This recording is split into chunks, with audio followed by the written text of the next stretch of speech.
You know, as a kid, I always wanted to be a YouTuber. Yeah, I remember I grew up watching a lot of different YouTubers. YouTubers, most of which I either fell off and just stopped watching, or, you know, like Sunday, who is now just this weird clickbait, almost like YouTube Kids content farm. I don't know what the fuck happened to Sunday. Point is, though, I grew up watching a lot of YouTubers, and I looked up to a lot of YouTubers, and it's because of that as a kid, a very young kid, you can understand how I was influenced by these YouTubers. I really wanted to be a YouTuber. I wanted this. I didn't want the fame, I didn't want the money, I just wanted to be able to put out some funny, stupid, personal videos, and have some people look at those videos and say, you know what, that's pretty cool, right? I would have been happy with 400 subscribers. I didn't need much. I didn't ever think about popularity, or money, or anything. And little did I know that the day I created my YouTube channel would be...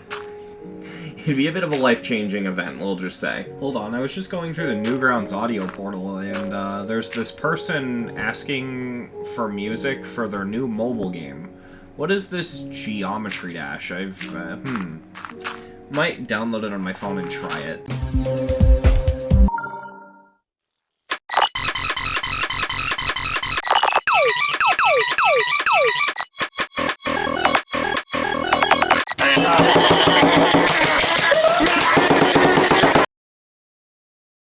So the thing is, I watched a lot of content creators back in the day and had a lot of different types of inspiration I could pull from, but we go back far enough and it was pretty obvious from the get-go that my favorite part of YouTube was gaming videos. Just watching people play video games and have fun and do things in video games that, especially back then, I was not good enough at the game to do.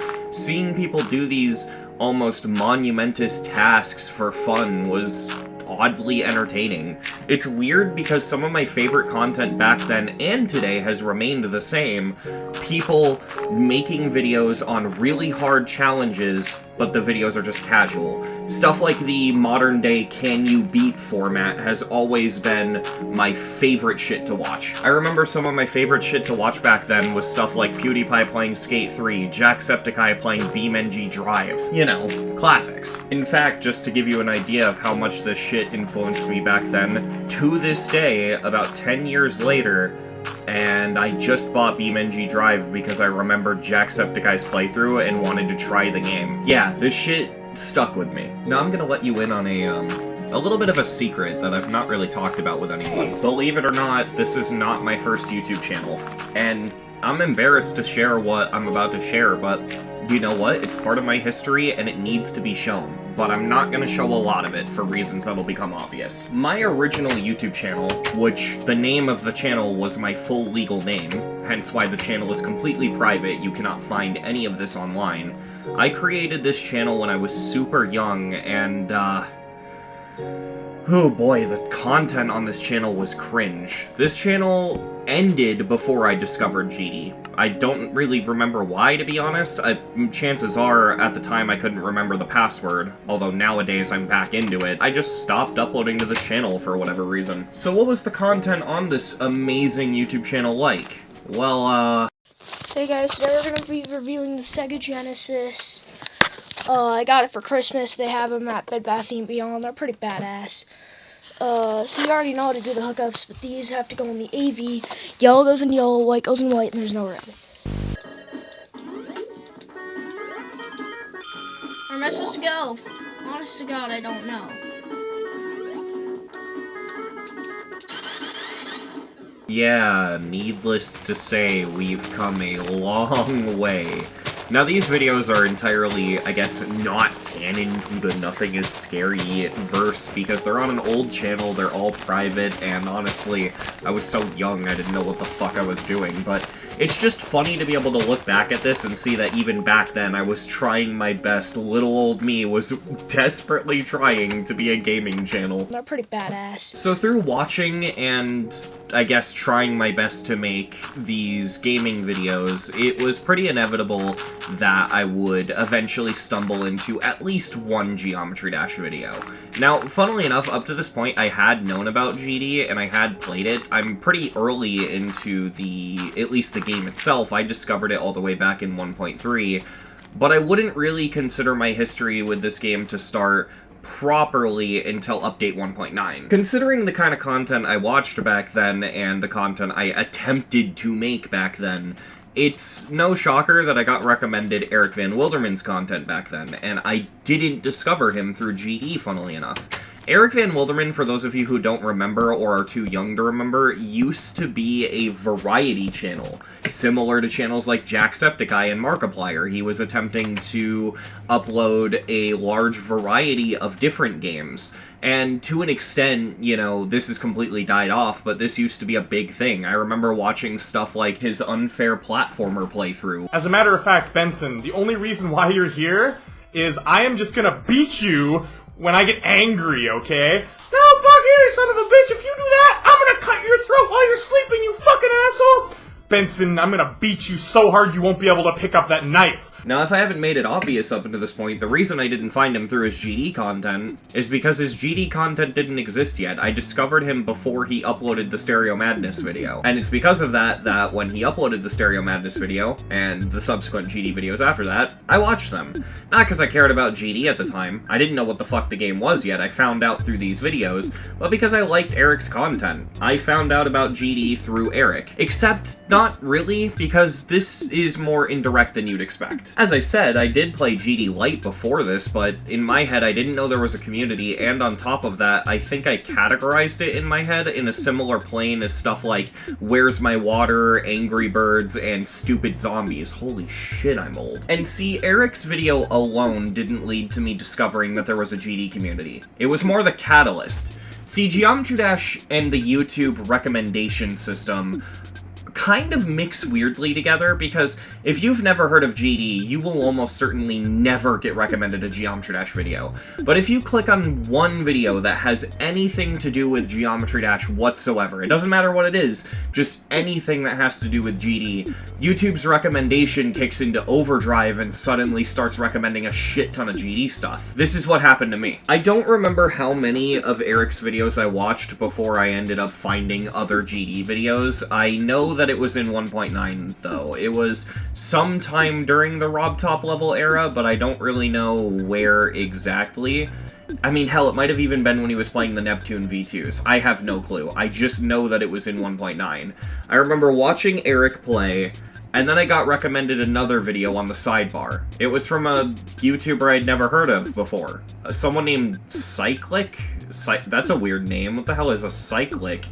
I clicked on the video, and it was the old version of Sonic Wave, the light blue version. So, something about the 9 circles effect that not a lot of people realize in hindsight is you actually kind of have to train your eyes to see through it.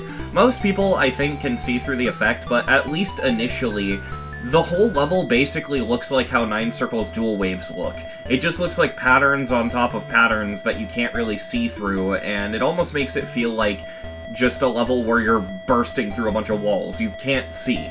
Eventually, again, you train your eyes to see through it, and this isn't the case anymore, but yeah, that's kind of a thing. And so, when I saw Sonic Wave for the first time, this was the case, and I remember being mesmerized by it, thinking, how the hell does someone beat something like this? Watching the Sonic Wave video caused the YouTube recommended to go even harder into GD content. It started pushing a lot of the completion video side of the GD community onto me. And because of that, after the Sonic Wave video, the second video I ever clicked on was Riot beating Ice Carbon Diablo X.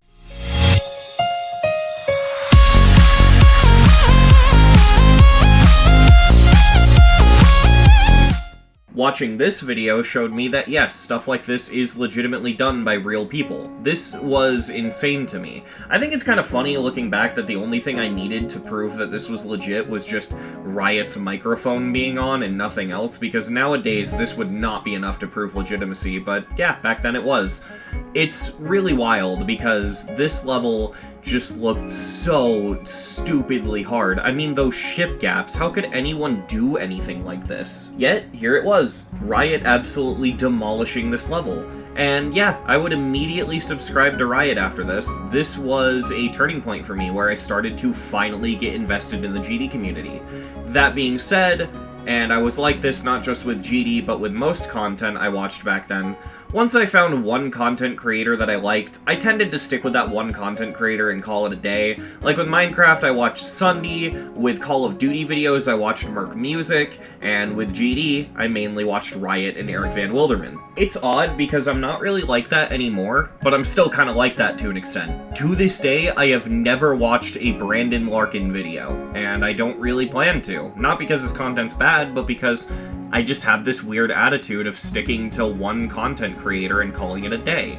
Maybe I will check out some other content at some point, and again, now I am way more diverse, but this just tends to be how I am. I find one set of content that I like, I stick with it. And then came August 2015. Two massive things happened this month, but let's start with the first one, the one that happened timeline-wise first. Riot verified Bloodbath.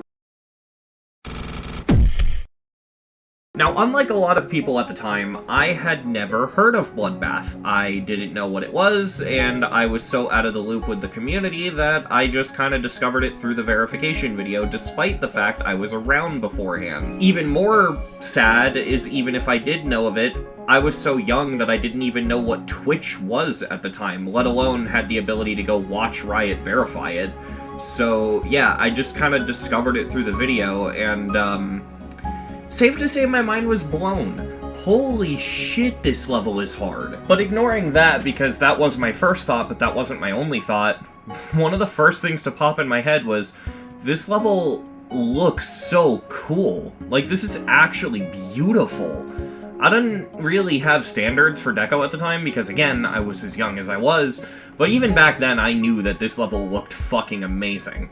And it does.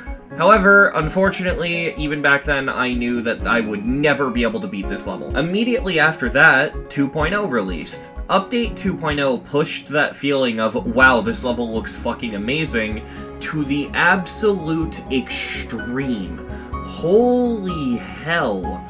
It's kind of weird because looking back, a lot of levels from this era didn't play well, but at least for me, at the time, not only did I not care, but even if I did, it was kind of hard to tell that these levels didn't play well because, well, I could barely beat Cycles, let alone understand whether or not Serious by Funny Game plays well, and my god, this level looks amazing! That was my reaction to most levels that came out in this update. From things that haven't aged visually that well, like Jitter Click, all the way to things that stand up to the test of time today, like Space Locked and Reanimation. Everything that I saw in 2.0, in one way or another, blew my mind. I remember watching Eric Van Wilderman play Space Locked and thinking, I gotta get this game, this looks so cool! So I pirated it because I was a kid and I couldn't afford it. Yeah, my first, I want to say, 2 weeks of me playing this game were on a pirated copy that I got from some shady APK app sharing thing. Not proud of that, but that was only for like 2 weeks because eventually I asked my parents, because again, I was a young kid, and yeah, sure enough, they got me the game. I will say, I had so much fun over the course of the next few years playing this game that I was dog shit at and had no chance of beating. Yeah, I couldn't even pass Cycles. But you know what? I didn't care. I'd play these super easy rated user levels, and I'd make my dog shit custom levels, and I was content, and I was happy. But then something happened. Update 2.1 released, and I started to take this game a little bit more seriously in the sense of I really started to see value in it from a content creation perspective. Now, obviously, any game can be good for content creation, but something about GD specifically just stuck out to me as a perfect game to make content on. Because you could make videos about how good your levels look, you could make videos on the actually beating the levels because of how hard they were, and no matter what, GD just seemed to me like a perfect content creation community. I mean, I had this random YouTube channel I created 2 years ago that I wasn't doing anything with sitting around, And yeah, I mean, it just makes sense. Why not try uploading some stuff onto the channel? And that's exactly what I did. From the beginning, I had a goal. I wanted to become a good GD YouTuber. I wanted to be just like EVW, I wanted to be just like Riot, I wanted to be up there as one of the best content creators. So what was my first Geometry Dash video?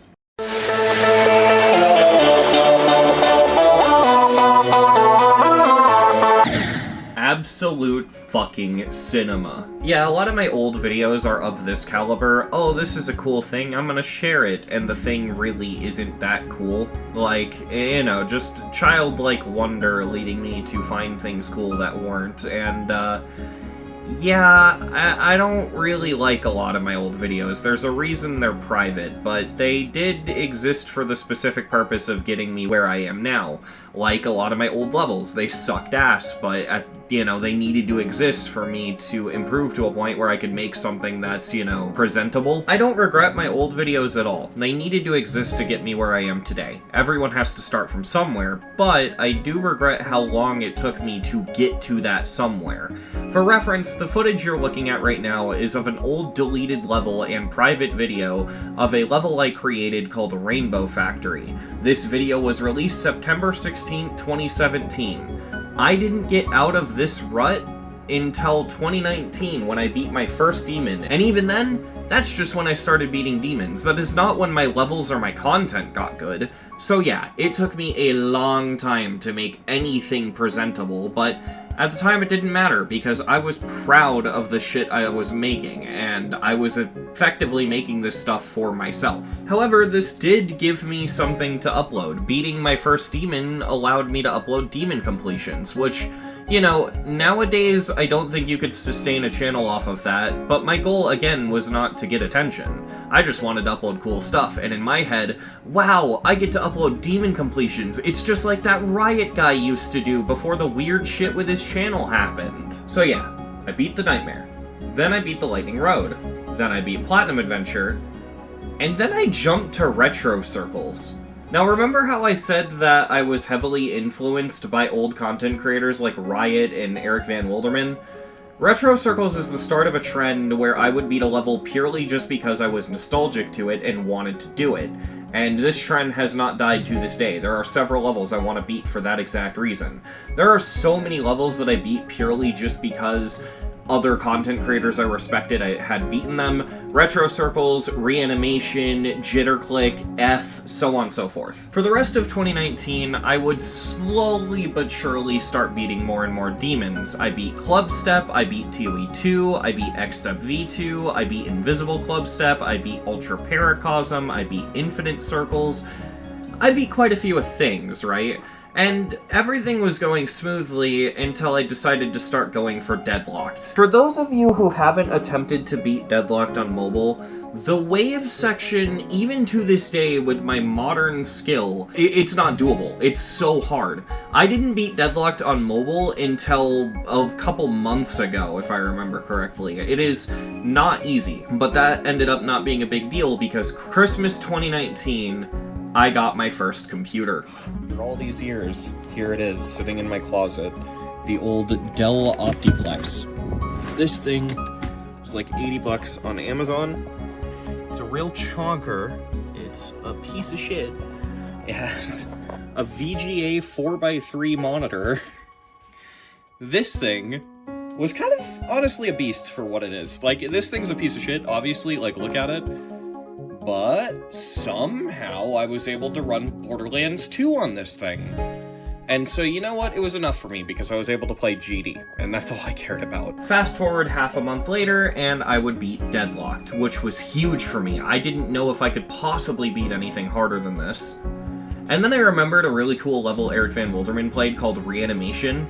Yeah, I beat that immediately after Deadlocked. Reanimation is a somewhat significant jump from Deadlocked, so to this day, I don't really know how I did this and did it in a manageable amount of time, because looking back, going from Deadlocked to Reanimation was kind of insane, but I just casually did it back then. Now, for the next month, I would just continue to beat a bunch of random stuff, you know, mostly easy and medium demons, but especially mainly easy demons, because I was trying to improve. I was still new to the world of beating demons in Geometry Dash. At the time, I was friends with some douchebag named Alphanetic. He was a pretty chill person, you know, I thought he was a cool guy until he decided he was going to beat his first extreme demon. Immediately within a week, jumped from his first extreme to Hatred, which he beat Hatred because I suggested it. And then, I guess he just developed this ego overnight because he randomly DM'd me saying, "Stop spamming the chat with your shitty easy demon completions. Nobody cares about easy demons." It's with that I'm really happy that the only thing this person is truly known for today is the Hell Challenge clip. No, I'm not. No. No. Hey. Whoa! Whoa! What? What is that? What? What you're playing? Geometry Dash. Yeah, with upside down crosses. It's a level, Dad. I bring this up specifically for two reasons. The first is to make fun of Alphanetic, but the second is mainly just to say, you know, back then, I didn't admit it to myself, but considering that night ended with me leaving the group chat and blocking him, I think it got under my skin more than I thought, and it was because of that I really wanted to sit down, buckle my fuckle, and get good at the game, just because, you know, no one cares about easy demons, I guess. All this spite led to me forming a very specific goal, and to tell you what that goal is, I gotta give you some background context. When me and Alphanetic were friends, he went for his hardest, Deadly Clubstep. This was before he had beaten any extremes. Shortly after, he jumped to an extreme from Deadly Clubstep, and then he jumped from whatever extreme that was to Hatred. And this all made me think, seemed like this guy became kind of a douchebag because he beat Deadly Clubstep. And that led to me having one major goal.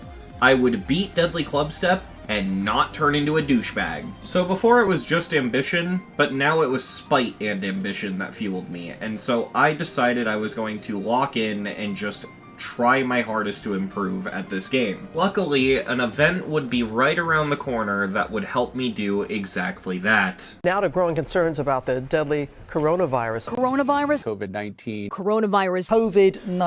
Coronavirus. Governor Charlie Baker says closing schools around the state is now necessary to stop the spread of COVID-19.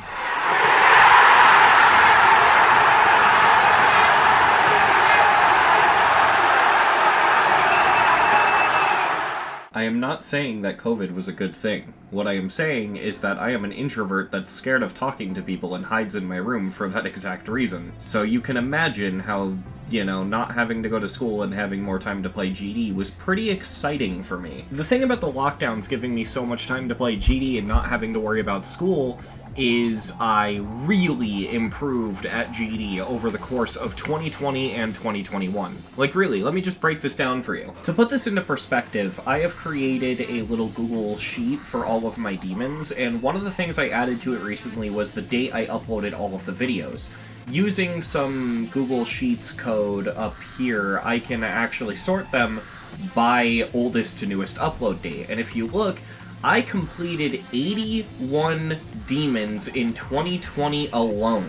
Then from there, if you look at 2021, I beat 68 demons in 2021 alone. So you can definitely tell that I ended up skyrocketing in the amount of demons I beat in these 2 years, especially when you consider that I really didn't beat that many in 2019. But don't worry, it wasn't just quantity, you know, it wasn't just me beating a bunch of easy demons and spamming chats with them. No. I improved a fuck ton, okay? Put this into perspective. The amount of time it took for me to beat Clubstep and then beat Clubstep V2 was roughly a year. I beat Clubstep on September 23rd, 2019. I beat Clubstep V2 on September 6th, 2020. So about a year apart. Clubstep V2 was my first hard demon. I know it's rated medium demon now, but it was hard demon when I beat it. And the thing is, even though the level's not actually a hard demon, I completed a level that said hard demon, and that made me believe I could do hard demons. So naturally, the same month I went for 9 circles, and that placebo alone allowed me to crush 9 circles. I destroyed it. Just to really show how much I grew in just these 2 years alone, I'm just gonna list off the hard demons I beat. I beat Clubstep V2 and 9 circles in September 2020. I beat Ado by Eskimo in November 2020, which, yeah, that's a medium demon now, but it was a hard demon when I beat it. I beat Jawbreaker in February of 2021. I beat PG Clubstep in March of 2021. I beat Fairy Dust in May of 2021. No Wise in September of 2021. And then I beat Darkness Keeper and Deadly Clubstep on the same day, October 16th, 2021. Not only did I finish off the gauntlets, but the same day I did that, I beat Deadly Clubstep. The same day I finished beating every single level in the gauntlets was the day that I beat Deadly Clubstep. I had achieved my goal. Was I a douchebag after I beat it? I don't know. Like, I mean, I can't decide that. I mean, it'd kind of make me a douchebag if I just told everyone that I wasn't a douchebag, because, you know, that's for other people to judge. And I'm sure there are people out there that don't like me, but what I can say at the very least is that I do think I'm alright at keeping myself pretty humbled, so, you know. It's actually because of this whole experience that I have the opinion that you should never put down a completion just because, oh, that level's free, because even if you think the level's free, that doesn't mean the person you're talking to thinks it's free. You could have beaten Reanimation after beating an Extreme, meanwhile the person you're talking to is going for Reanimation as a hardest. That doesn't mean Reanimation is free, that just means you beat it when it was way below your skill level. And I kind of think that the reason all of this got under my skin, and I did this completion out of so much spite, was just simply because I couldn't help but think that was such a dick move. But beating Deadly Clubstep put it all in the past. I had never thought about it again. And that's kind of when I realized I lived the next 2 years of my life basically out of spite. On January 21st, 2022, I beat Ripple's Adventures. Random level to bring up, I know. Like, well, what's the point of bringing up the fact that I beat Ripple's Adventures? Well, this demon completion was special because it was the first demon completion in nearly 2 years where I turned my mic on. See, sometime shortly after the beginning of 2020, I think it was shortly after I beat Deadlock, but I'm not totally sure, there is a point, before I beat Reanimation, where I decided I didn't want to have my mic turned on when I beat levels. Why? Well... Why is my back, like, burning? Because I was fucking embarrassing, that's why. Shades of my old content didn't really go away until 2022. Before then, I really didn't know how to act normal on a mic. So yeah, this was a very big milestone. Not only did I finally decide to turn my mic on, but I actually didn't do too bad on the mic. Did I say some cringe things here and there? Yeah, but they weren't anywhere near as cringe as, They have them at Bed Bath & Beyond. They're pretty badass. I started grinding the GDDP, which, look, as much as I think the GDDP is not the greatest way to improve at this game, the GDDP did get me to a point where I was able to beat medium demons more consistently, right? Before, a medium demon or a hard demon was a big struggle, right? Now, medium and hard demons feel like pretty mild challenges, and I can mainly say that that's the case because of the GDDP. So how were my levels during this period? You know what I mean? How did my improvement at level creating go over the course of the pandemic? I must say, not anywhere near as much improvement as the playing side of things. I will admit, I don't think I got worse. I think there was improvement, just not enough for me to not be embarrassed by some of my older work. So let's start by going back a little bit. There's something I left out earlier that is worth pointing out now. Back in 2.0, there were these impossible levels that a lot of people kind of made fun of. They got really popular, and there were a lot of people that loved them, but at the same time, there were a lot of people that viewed them as effortless slop.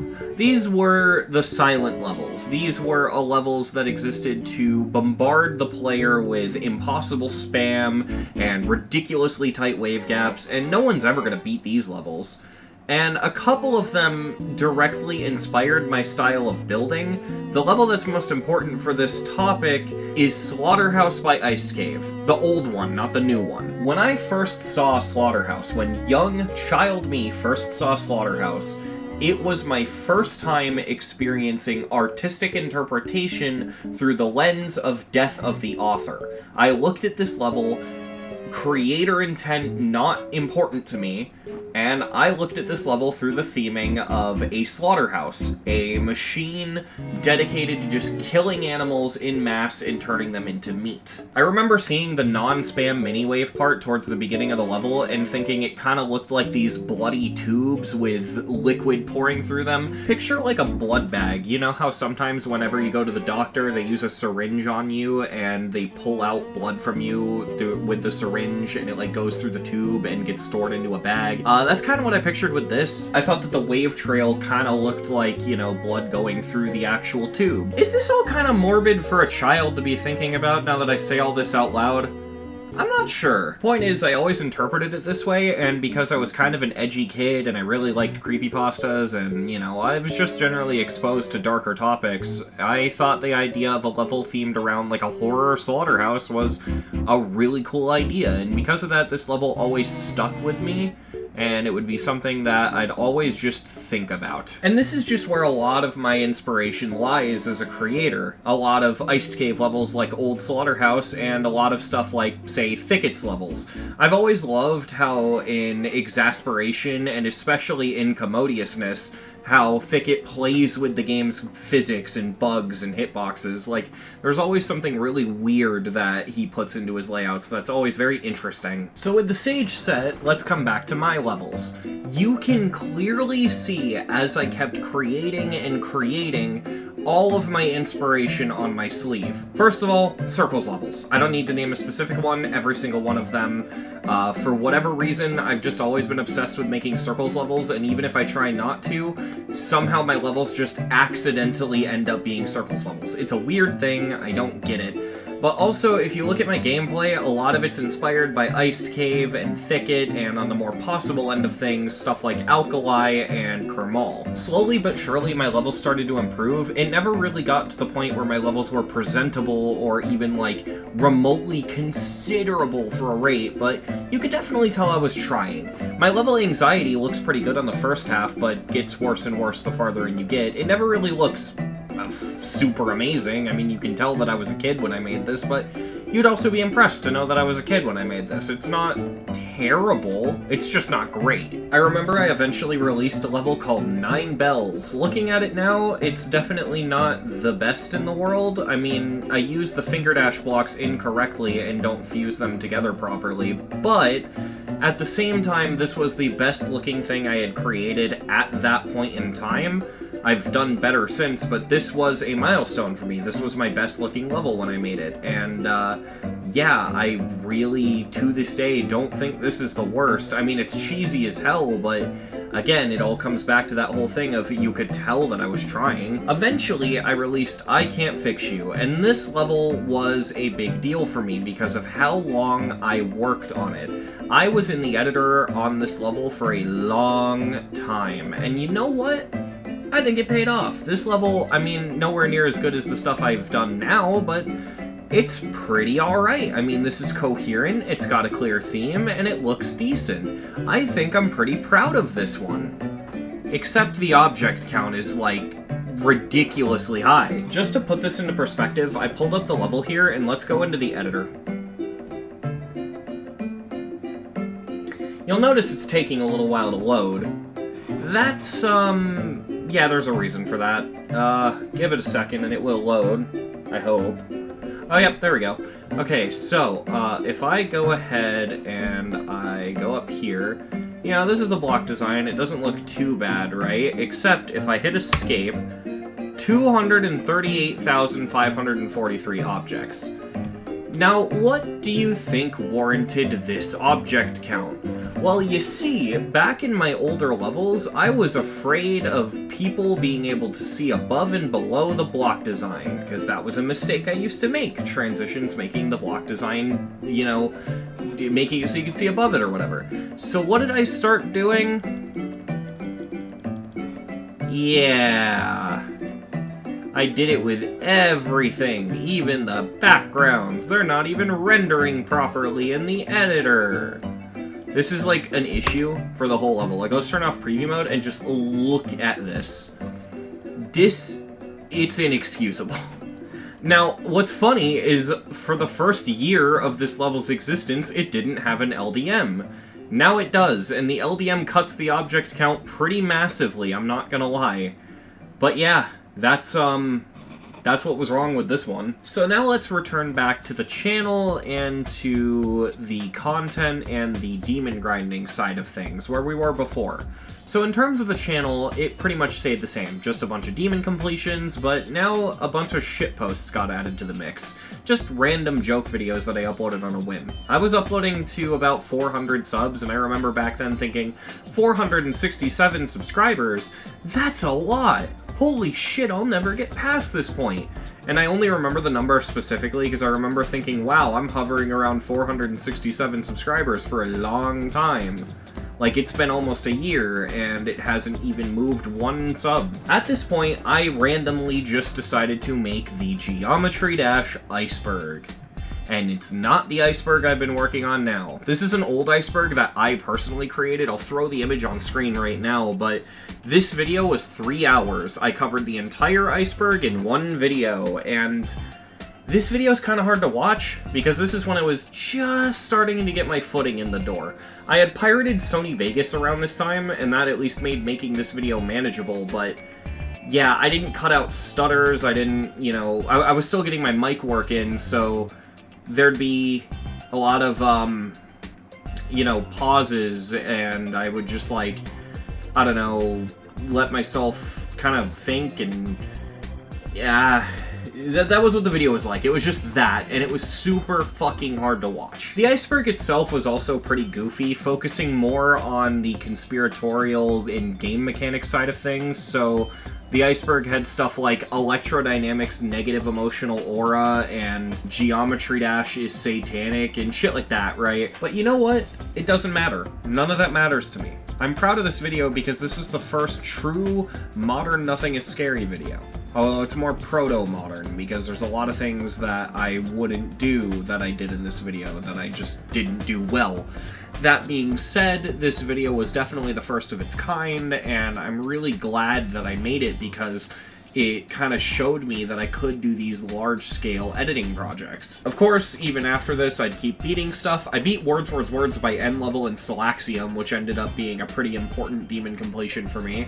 And then, the most important video in the early era of my channel released. The review of Collab Level. Shortly after that, I would upload my review of Silent Circle Zignfire. These videos weren't exactly back-to-back, but they were close enough together to give a general idea. And the reason I call these the most important videos on the early era of my channel is because this is what my channel would become. As a lot of you probably know, and a lot of you clicking on my video nowadays would know, I mainly do GD review content. I review levels, and yeah, that's what I do. I still do demon completions, but mainly what I love doing and my main focus is reviewing levels.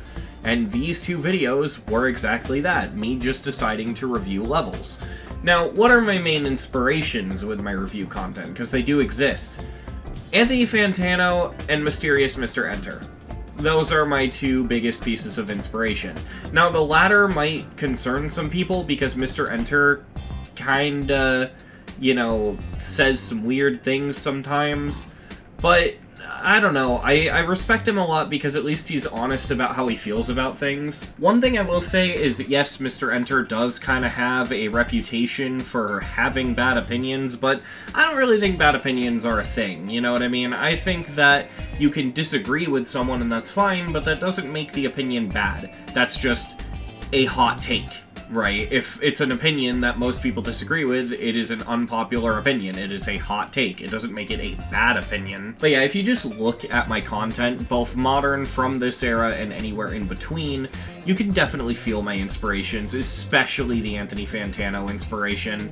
It's just always been my thing. I've always loved that kind of content. But yeah, I put out the 2 reviews, and to give you an idea of what the view counts are like, the Silent Circles review to this day sits at about 600 views, which isn't a lot for my channel, although I'm sure that this video will cause it to spike in views. And what did I do after those 2 videos? More of the same, really. More demon completions, more ship posts, and most notably, I ended up beating Sharp Miner by Giron, which at the time was an insane demon, making this my first insane demon. Sharp Miner was an odd level to complete, because if I'm being true to myself, in the back of my head I kind of knew that it realistically just felt like slightly harder than Fairy Dust, and it never felt like it was out of reach. But just something about seeing 100% next to that insane demon face gave me such a rush. I knew I had to go for another insane demon. Oh my god! Oh my god! Oh my god! Oh my god! Oh my god! Oh my god! So 1 month after that, I went for Stalemate by Nox. This is my first insane demon if you don't count Sharp Miner, similar to 9 Circles with Clubstep V2. And Stalemate is one of my favorite levels. It's not my favorite, but it's up there as one of them. At the very least, this level is damn memorable to me, and I ended up really struggling on it. But that struggle made it really fun. This completion video is very special to me for a lot of reasons, and yeah. Yes!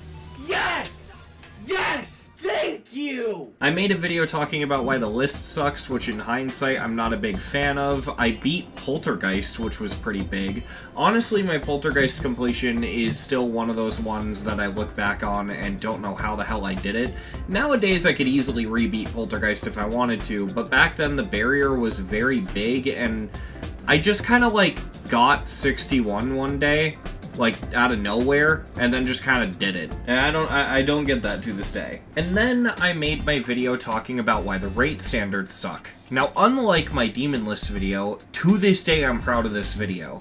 It's a pretty systematic breakdown of the rate standards and just the main issues with it, and if I had to critique it for anything, the 2 big things that I think are wrong with this video are I dragged topics on a little too long and I could have easily cut them short, and I kind of dwell on levels that should be rated but aren't a little too long. But aside of that, this video is pretty good. And then I think what solidified me was when I started my Ranking the Demon List series. This series is completed as of today, but basically what it was I reviewed the entirety of the Pointer Crate Demon List all the way down to the bottom. And this video series was very ambitious, and it's one of those things where to this day, I'm very happy I saw it through to the end. I mean, it was a big project, and unfortunately there are some opinions in there that I don't really agree with, but luckily I was able to make a sort of supercut of everything from the series and correct those opinions that I didn't agree with. If you're gonna watch Ranking the Demon List, watch the supercut. That's all I gotta say. Around this time, the 2 things that really put me on the map and gave me the sub count I have today are the GD Iceberg, the ones that I am working on now, which I swear part 3 is coming soon. I'm almost done recording it as of recording this. That and my Devil Vortex video, the one about the Tosh Deluxe cheating scandal. This is my most viewed video by miles, sitting around 400,000 views. I don't know why this video blew up, because it's one of my worst videos. I've toyed with the idea of remaking this video, but it's just... oh god, this video is so bad. I don't even really explain how evidence is evidence, so most of the comments are just, what does this have to do with anything? Or people just blindly believing the accusations. And the accusations are true, but I could have spent so much more time explaining them. Like, I never properly explained that the reason saw blades being above the level mattered was because they were there to compensate for an object count that would have been an issue if the level was invisible autoed, which is what the accusation was. I never explained that. And so the saws, it's just kind of like, oh, there's saws above the level. That's suspicious. And that's the takeaway most people had. The video's shit. and I'm really upset that it's my most viewed video, but at the same time, I still appreciate the support, so it's a weird conflicting feeling. Fast forward a little bit, and at this point, I had been making these videos consistently, I had hit over 1,000 subscribers, I became a YouTube partner, I had gotten pretty much everything I wanted, I had achieved my goal. And now, I continue with the playing stuff. As I mentioned, at this point I had been 3 Insane Demons. I did Sharp Minor, Stalemate, and Poltergeist. Immediately after, I went for an Extreme. I beat Cataclysm. It's funny because the whole reason I did this is because I was just playing Cataclysm as a sort of thing on the side for fun, not expecting to beat it, and I was just kind of playing around in the ball section, and next thing you know, I did ball to 100. So yeah, naturally I went for the level. Yes! Yes! Yes! Yes! Yes! Oh my god!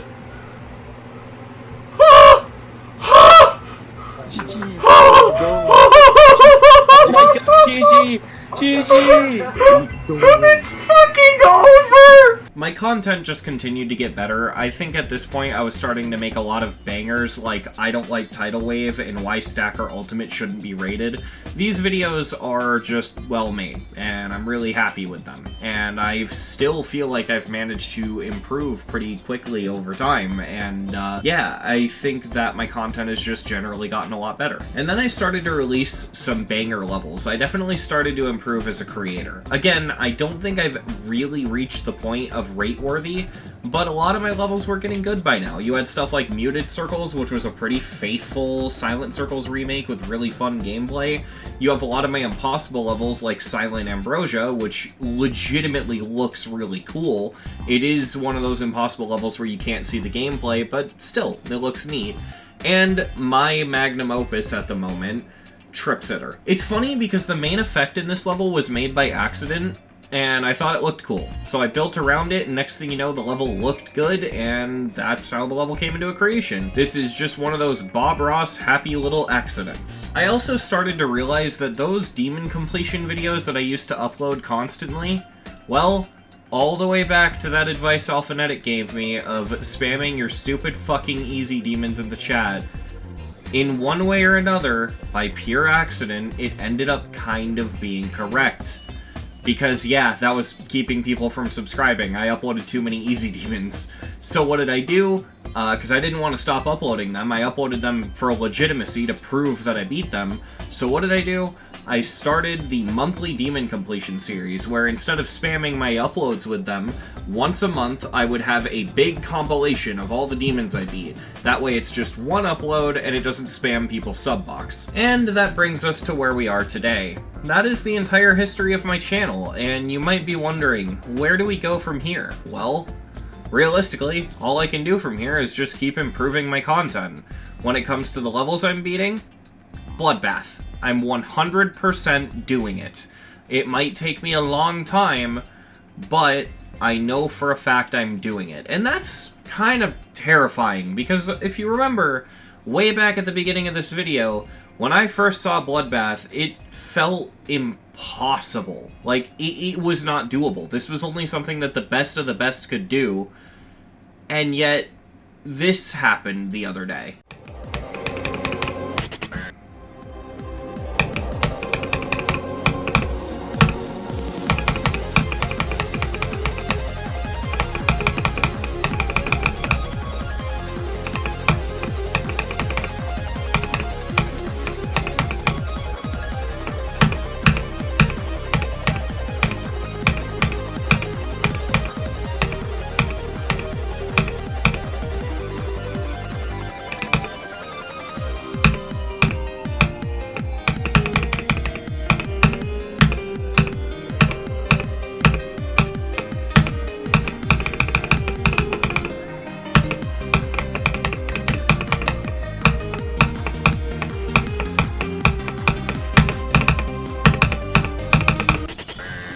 I don't know why I triple-clicked there, but holy shit, I passed Mishi. I passed Mishi. Oh my god, I have 40% on Bloodbath. What the fuck? The wall is down, dude. Holy shit.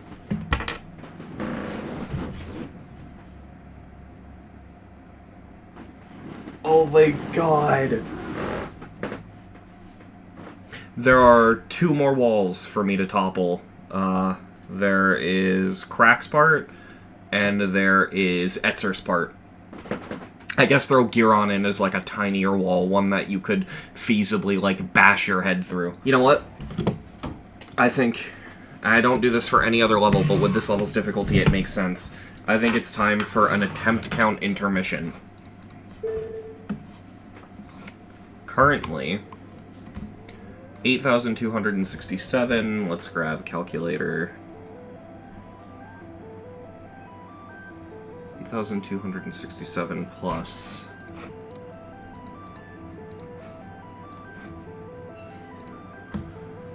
10,672.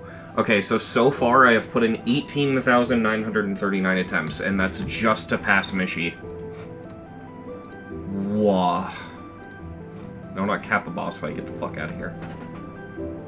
Oh my god. That is nuts, dude. Holy shit. So yeah, needless to say, I'm doing Bloodbath. And, yeah, that really covers everything. That's the entire history of my channel. Now, I know there are some dramas that have happened throughout my channel's lifespan, but I figured they're not even worth mentioning because I feel like this is a pretty good drawing. they have nothing to do with my history as a content creator or a player, so I just kind of left those out. But yeah, if you know, you know, those are also in my history. But yeah, that's the entire history of me as a content creator. And the reason I'm making this video, for those of you who don't know, this channel, not counting the old one, this channel specifically, turns 10 years old as of the day I'm uploading this video. Which is just wild to me. I have been doing this for 10 years, and yeah, I mean, granted, only about 5 of those 10 years I was taking it seriously, but still, that's 10 years that I've just been uploading random shit to this channel. And the fact that there are people supporting me, it's I don't even know what to say, and I appreciate it so fucking much. But yeah, that being said, that's really all I have to say. So I hope you enjoyed, and thank you for watching.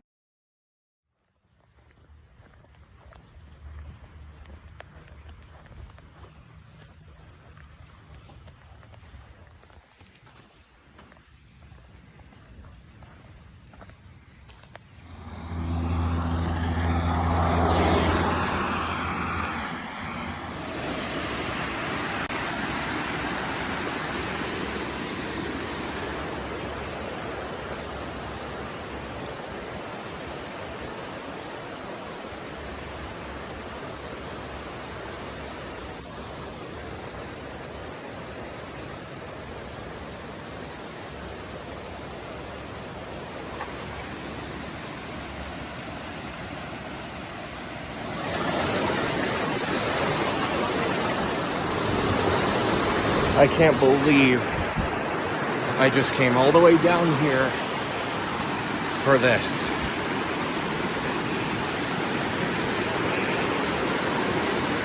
Well, now I can dispose of it properly.